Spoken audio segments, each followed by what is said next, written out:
안녕하세요. 말씀의 거리 307번째 시간 기도하심으로 시작하겠습니다. 거룩하신 주님 감사합니다. 주님의 말씀을 묵상합니다. 성령님께서 말씀의 조명이 되어 주시옵소서. 우리 주 예수님의 이름으로 기도합니다. 아멘. 네, 오늘 보실 말씀은 욥기 3장 11절에서 26절까지의 말씀입니다.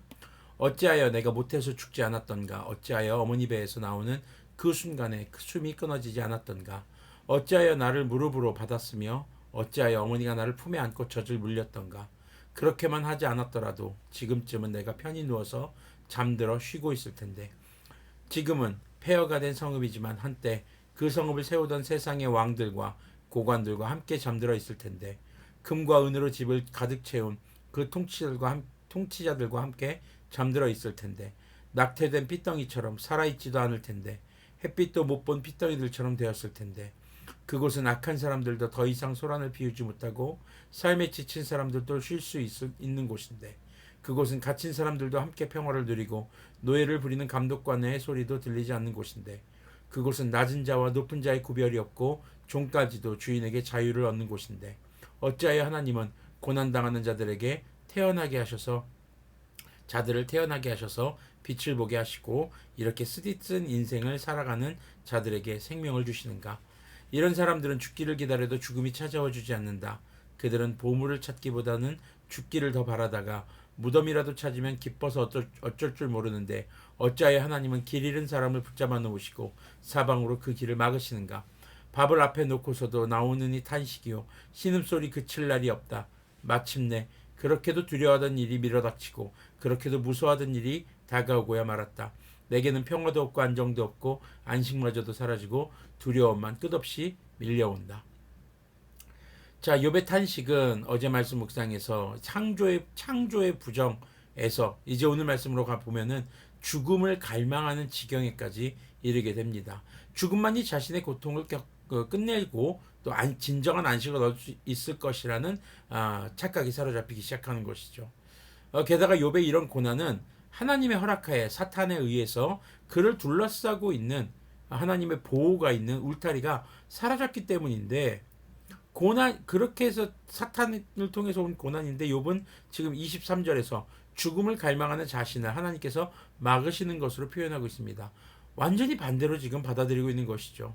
삶과 죽음에 대해서도 너무 깊은 고통으로 인해서 정반대로 표현하고 있는 그런 내용들을 볼 때, 그의 모든 울타리가 사라지고 그의 내면의 속내를 말하기 시작하면서 그의 신앙의 두려움, 그가 두려워하던 것이 표출되는 것으로 보여집니다. 그것은 일상생활 속에서 욥에게서는 말로 고백되어지거나 표현되지 않았던 것이겠죠. 고난을 통해서 정말 오랜 고난과 깊은 절망 속에서 그 욥의 가장 내면의 밑바닥에 있는 그 두려움이 표현된 것입니다. 그것이 바로 26절에 있는 평화도 안식도 없는 그런 상태를 말하는 것이죠. 자, 특히 20절을 보면요, 어찌하여 하나님은 고난당하는 자들을 태어나게 하셔서 빛을 보게 하시고 이렇게 쓰디쓴 인생을 찾아가는 자들에게 생명을 주시는가? 지금 주님을 다소 원망하는 그런 뉘앙스의 말들이 등장을 합니다. 차라리 죽게 해주시지 왜 이런 고난을 겪게 하시는 것일까? 그리스도인들도 정말 말로 표현할 수 없는 깊은 절망과 고난 가운데 있을 때, 때로는 내 생명을 하나님께서 빨리 가져가셨으면 좋겠다, 정말 죽는 것이 더 편하지 않을까라는 생각에 사로잡히기가 쉽습니다.